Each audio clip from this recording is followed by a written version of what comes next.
پاک اورنگی ٹاؤن پہلی صف میں موجود ہے، قرآن الماری میں موجود ہے، پھر بھی موبائل پر قرآن پڑھ رہے ہیں، کیا یہ ٹھیک ہے؟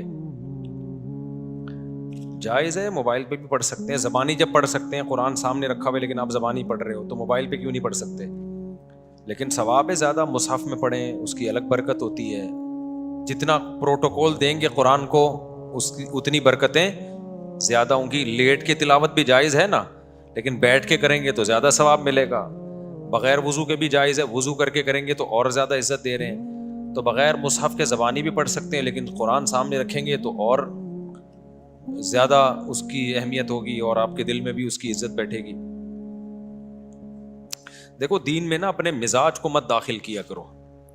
بعض دفعہ انسان نا کے اوپر کوئی اس کا اپنا دل چاہ رہا ہوتا ہے کہ ایسا ہونا چاہیے۔ یہ دیکھو شریعت میں کیا ہے۔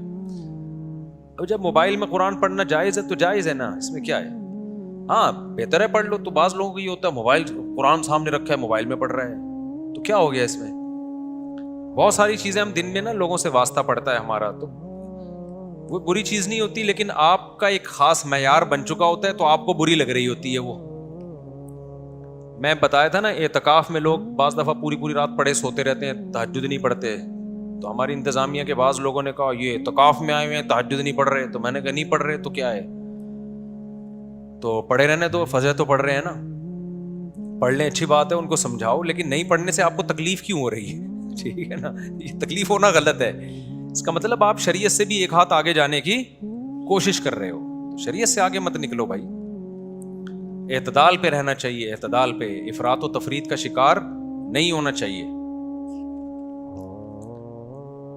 شریعت کا حکم ہے کہ کھانا سامنے آ جائے نا، بھوک لگ رہی ہے اور کھانا ہی سامنے آ گیا تو آپ جماعت چھوڑ سکتے ہیں، کھانا کھا لیں آپ، اس کا معمول بنانا جائز نہیں ہے۔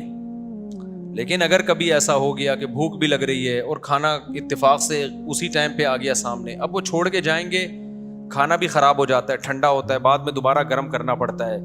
بعض دفعہ یہ ہوتا ہے دل بھی نہیں لگتا نماز میں کہ یار ادھر کھانے کی طرف توجہ رہتی ہے۔ تو نبی صلی اللہ علیہ وسلم کی صحیح حدیث ہے اذا وضع الطعام اذا وضع العشاء فابدؤوا بالعشاء، کہ جب رات کا کھانا رکھ دیا جائے تو کھانا پہلے کھا لو۔ نارملی اس کا معمول نہیں بنانا چاہیے، کبھی اتفاق سے ہو گیا تو پھر بھی کوئی لوگوں کو تکلیف ہو رہی ہے، نہیں جی ہماری جماعت، تو یہ اس کا مطلب ہے آپ شریعت سے دو ہاتھ آگے جا رہے ہو۔ مجھے یاد ہے ہماری کسی نے دعوت کی، بہت پرانا واقعہ ہے، 20 سال تو ہو گئے ہوں گے اس کو، بلکہ اس سے بھی زیادہ۔ تو جب دعوت کی نا، میں مدرسے میں نیا فارغ ہوا تھا پڑھ کے، تو ہم سب بیٹھے ہوئے ہیں اور بھی کچھ علماء کو بلایا، کچھ دوستوں کو بلایا، بریانی تیار ہو رہی ہے نا، ہم بیٹھے ہوئے ہیں، ان کو پتہ نہیں عقیقہ تھا، ولیمہ تھا، کہ اب تو کھا کے یاد نہیں رہتا کیوں بلایا تھا، کس سلسلے میں، کھانا یاد رہ جاتا ہے۔ اب ہم جب بیٹھے ہوئے ہیں تو اتفاق سے کھانا پکنے میں گھر کی خواتین کھانا پکا رہی تھی، دیر ہو گئی۔ اب جب گرم گرم کھانا لا کے، سالن بھی تھا اس میں، بریانی بھی تھی، دسترخوان پہ رکھا ہے، ادھر ایک دم اذان۔ اب مجھے پتا ہے کہ یار ایسے موقع پہ آپ کھانا چھوڑ کے چلے جاؤ نا، گھر کی خواتین کو بہت تکلیف ہوتی ہے، کیونکہ مسجد بھی تھوڑا سا دور تھی، کم از کم 10 منٹ تو لگتے پہنچنے میں، پھر وہاں فرض پڑھتے، پھر 2 سنت مؤکدہ پڑھ کے واپس آتے 10 منٹ اور، تو کم از کم آدھا گھنٹہ تو گیا۔ آدھے گھنٹے کے بعد کھانے میں یہ ذائقہ نہیں رہتا، اور جن کو بھوک لگ رہی ہوتی ہے وہ بھی انتظار میں بیٹھے میں، ان کو بھی تکلیف ہوتی ہے، تو گھر کی خواتین کی بھی محنت ضائع ہوتی ہے۔ اب وہ بیچاریوں سے دیر ہو گئی نا، ان کا جان کی نیت تو نہیں تھی۔ میں نے مسئلہ بھی سنا ہوا تھا، مجھے پتا تھا کہ شریعت کا حکم ہے کہ جب ایسے اتفاق ہو جائے تو پھر کھانا کھا لو آرام سے، پھر جماعت کو مؤخر، جماعت کی بڑی حیثیت ہے اسلام میں، لیکن جہاں اللہ نے گنجائشیں دی ہیں تو وہ تو پھر اللہ کو سے آگے نہ نکلو نا۔ اب میں نے وہاں کہہ دیا، میں نے کہا نہیں اب کھانا کھائیں گے آرام سے۔ اچھا اس میں بھی بعض لوگ یہ کر رہے ہوتے ہیں، جماعت نکل رہی ہے جلدی لکھاؤ جلدی لکھاؤ، یہ غلط ہے، پھر یہ بھی غلط ہے۔ جب کھا رہے ہو تو پھر تسلی سے کھاؤ، قضا نہ ہونے دو، اتنا تسلی نہیں کہ قضا ہو جائے، قضا کرنا تو کسی قیمت پہ جائز نہیں ہے، لیکن اب شروع کر دیا تو گھڑی دیکھنا، یہ بھی میزبان کے لیے یہ عمل بھی تکلیف دہ ہوتا ہے۔ یار ہم 1 مہینے سے دعوت کا کہہ رہے تھے، اب جب غلطی ہو گئی ہم سے، دیر ہو گئی ہم سے، یار اب آپ یا تو کھا لو یا چھوڑ کے چلے جاؤ، نہ ادھر کے نہ ادھر کے۔